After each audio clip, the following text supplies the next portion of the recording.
आप देख रहे हैं सिटी से सवाल, और सिटी साहब अब आपसे ये सवाल जिसका आपने स्लाइटली हल्का सा तस्करा कर दिया, मुद्दत मुलाजिमत 5 साल और इसके अलावा सुप्रीम कोर्ट के जजेस की तादाद 34, अच्छा 25 की बाज़गश्त थी।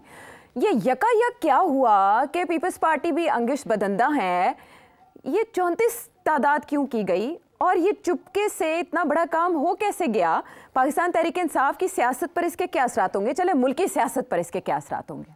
देखिए, मुल्की सियासत में तो ये इसके दो असरात हैं। एक तो ये कि अब गवर्नमेंट और एस्टेब्लिशमेंट जुडिशरी के बारे में कोई चांसेस नहीं ले रहे। वो पक्का होमवर्क करके उन्होंने ये सब कुछ किया है ताकि कोई डिस्टेबलाइजेशन ना हो, जुडिशरी की जो पोलिटिसाइजेशन है वो न्यूट्रल हो जाए एंड ऑन मेरिट फैसले करें।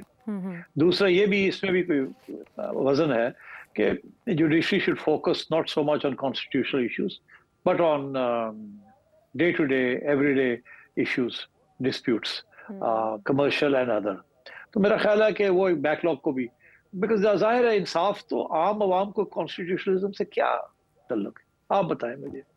उनको क्या फर्क पड़ता है? उनको तो फर्क पड़ता है कि जी मेरे जो फैसले रुके हैं हाई कोर्टां च, सुप्रीम कोर्टां दे विच फैसले हों ताकि बात आगे बढ़े। और कारोबार का भी ये इश्यू है, बड़े सदियों से चीजें पड़ी हुई हैं, रेजोल्यूशन नहीं हो रही। आम लोगों के लिए तो इंसाफ का मतलब ही है कि जी हमारे जो फैसले हैं वो जल्दी जल्दी करें। तो मेरा ख्याल है कि एक तरफ तो वो है, दूसरी तो ये भी है कि कॉन्स्टिट्यूशनल कोर्ट बना दिया और मेक श्योर कि अब कोई ऐसी डिस्टेबलाइजेशन ना हो जिसके साथ जुडिशरी की मदाखलत in the stability of the country and the economy उसके अंदर नहीं होनी चाहिए। और ये जो अनड्यू टिल्ट थी टुवर्ड्स इमरान खान वो खत्म होनी चाहिए। तो एक तो ये, मगर इसका एक दूसरा पहलू भी है जिसकी तरफ तवज्जो दिलाई जा रही है, वो ये कि अब क्या ये पेंडुलम जो है वो स्विंग करके दूसरी तरफ तो नहीं चला जाएगा? पहले तो ये judiciary was very pro Imran Khan, अब ये तो नहीं है कि ये फिक्स कर दिया इस तरीके से, तो ये जुडिशरी जो है प्रो एस्टेब्लिशमेंट हो जाएगी और प्रो दिस गवर्नमेंट हो जाएगी और बिल्कुल ही इंसाफ जो है, सियासी इंसाफ जिसकी तवज्जो है, तवक्को है पीटीआई को भी और सियासी जमातों को भी जो कि आउटसाइड बाहर बैठी हुई हैं, और मीडिया को भी है और बाकी लोगों को भी है, सिविल सोसाइटी को है, तो उसका क्या असर होगा? तो वहाँ तहफ़्फ़ुज़ात है, वहाँ प्रॉब्लम्स हैं, क्योंकि अब जो कानून बनने जा रहे हैं इसके अंदर जो भी बंदा जो है या बंदी या इदारा गवर्नमेंट के खिलाफ सख्ती के साथ खड़ा होगा तो उसको खड़ा नहीं होने देंगे। और अगर वो जाएगा अदालतों के पास रिलीफ लेने के लिए तो इतनी आसानी से रिलीफ नहीं मिलेगी। इसीलिए एक आध कानून भी इन्होंने टाइट कर दिया है। वो जो टेररिज्म का है उसके अंदर भी 3 माह से 6 माह तक लोगों को रख सकते हैं। अब राना सनाउल्लाह साहब कह रहे हैं कि जी इसके साथ जो डिसअपीयर्ड पर्सन्स का जो मसला है वो हल हो जाएगा, या एटलीस्ट उसके ऊपर इतनी कंफ्यूजन नहीं होगी।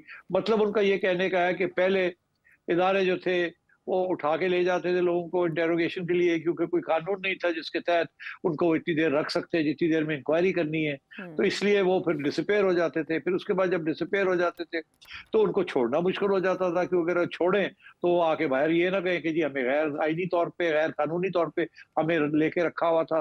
तो वो एक बड़ी कैच-22 किस्म की सिचुएशन थी कि ना पकड़ें तो गड़बड़ होती है, टेररिज्म बढ़ रही है, पकड़ें तो किस कानून के तहत पकड़ें और कैसे रखें, और अगर छोड़ते हैं तो फिर वो गले पड़ती है because you have done something illegal. तो उन्होंने उसको डिफैक्टो अब लीगल कर दिया है कि 3 माह से 6 माह तक वो लोगों को रख सकेंगे और तफ्तीश कर सकेंगे।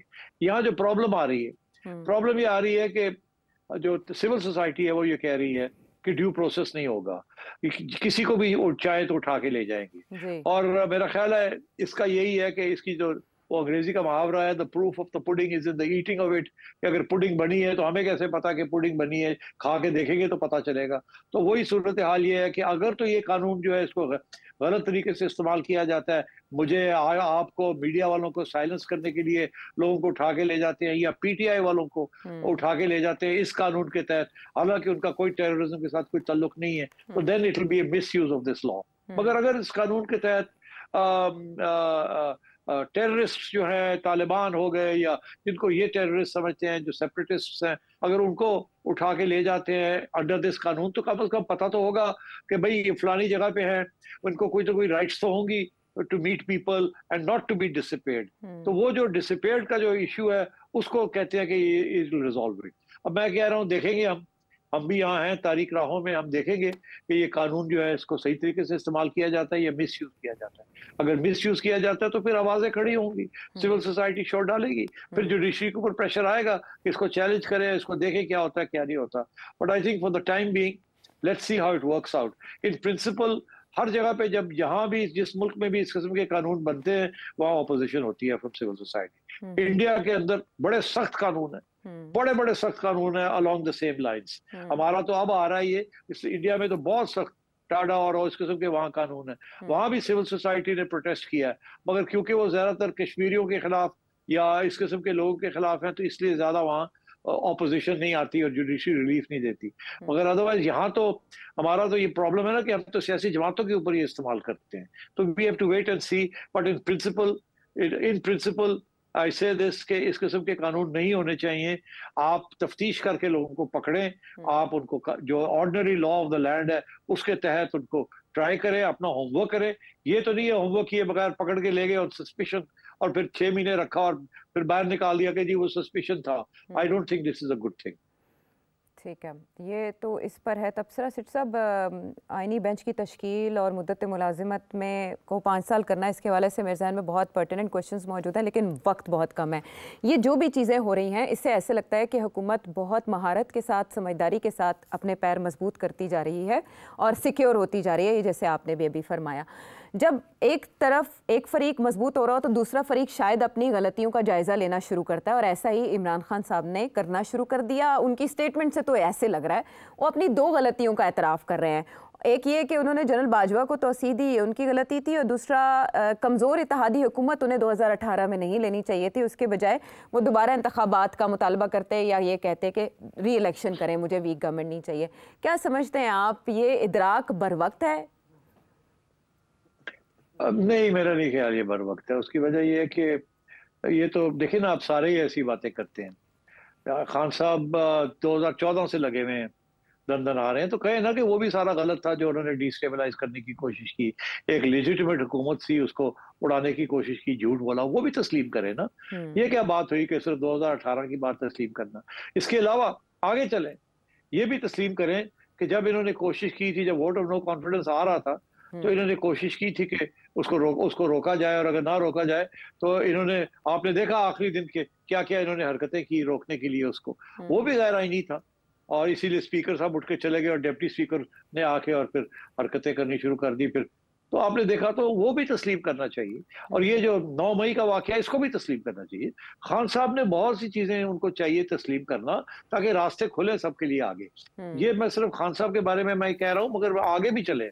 ये जो जॉनीज बैठे हुए हैं इस वक्त, ये इनको भी कुछ तस्लीम करना चाहिए। इनको ये तस्लीम करना चाहिए कि ये इलेक्शन जो थी ये इन्होंने जीती हुई नहीं थी। जैसे इमरान खान ने 2018 की इलेक्शन नहीं जीती थी, इन्होंने भी ये जीती नहीं थी। इनको ये भी तस्लीम करना चाहिए कि जल्दी से जल्दी इलेक्शन करवाएं और खान साहब के साथ कोई मुकाबला करें। इनको ये भी तस्लीम करना चाहिए कि जब खान साहब बाहर निकले थे तो इनको चाहिए था उसी वक्त इलेक्शन कराना और ये हुकूमत पीडीएम की हुकूमत ना बनाना, क्योंकि उसके साथ इनका बहुत बड़ा नुकसान हो गया है। अब ये फंसे हुए हैं, छोड़ते हैं हुकूमत तो उड़ जाते हैं, नहीं छोड़ते तो और गाली पड़ती है, बिकॉज IMF प्रोग्राम जो है वो बड़ा सख्त है। इनको भी तस्लीम करना चाहिए कि इनसे क्या गलतियां हुई हैं। और ये अब खान साहब तस्लीम कर रहे हैं कि एक्सटेंशन नहीं देनी चाहिए। खान साहब ने ये मामला शुरू किया, उससे पहले पीपल्स पार्टी ने ये मामला शुरू किया था, जब कियानी साहब को गिलानी साहब ने नाइट सूट में बैठ के साइन कर दिए थे। मैंने एक दफा गिलानी साहब को पूछा था, मैंने कहा था क्यों दी थी ये एक्सटेंशन, की प्रेशर सी? तो हंस के कहने लगे कोई प्रेशर नहीं थी, वो मेरे से ज्यादा मांगते तो मैंने ज्यादा भी दे देनी थी, ये तो कुछ भी नहीं है। मतलब तो मतलब ये इनके पॉलिटिशियंस का ये है, this is the way they behave. Khan साहब ने भी किया, इन्होंने भी कर दिया। आपको याद होगा जब खान साहब बाजवा साहब को दे रहे थे तो ये ऐसे ऐसे हो रहे थे, ये नून लीग वाले, हम क्या करें, अब करें ना करें, नहीं करते तो बाजवा खिलाफ हो जाएगा, करें तो रास्ता मिल जाएगा। तो आखिर में आके इन्होंने भी फिर कर दिया, तो जी कर दो। तो ये क्यों करते हैं? कमजोर है ना, मगर ये दिन ब दिन और कमजोर होते जा रहे हैं। जैसे ये हरकतें करते हैं तो कमजोर होते हैं और कमजोर होते हैं। अब खान साहब और ये जो है आज ये इकट्ठे हो जाए और फैसला कर लें कि हमने कोई एक्सटेंशन नहीं देनी, जो हुआ है वो भी कैंसिल करते हैं और हम नए इलेक्शन की तरफ जाएंगे, और खान साहब जो है वो इंश्योर करें कि वो ऑपरेशन नहीं करेंगे पावर में आके, तो बहुत कुछ हो सकता है। खान साहब भी जिद्दी हैं।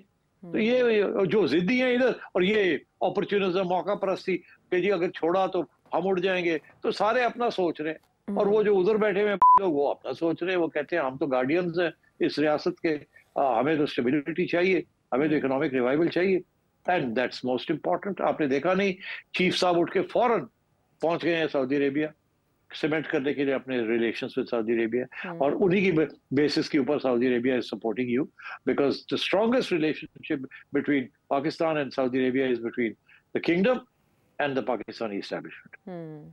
ठीक, और भी बहुत कुछ इसकी तय में मौजूद, लेकिन आने वाले प्रोग्राम्स में इस पर करते रहेंगे बात। सेठ साहब आपके और आपके सवालों का भी शुक्रिया जो कल या परसों के शो में हम चलाने की कोशिश करेंगे। नंबर आपके सामने है, कुछ मजीद जानना चाहें तो इस नंबर पर भेजें। अगले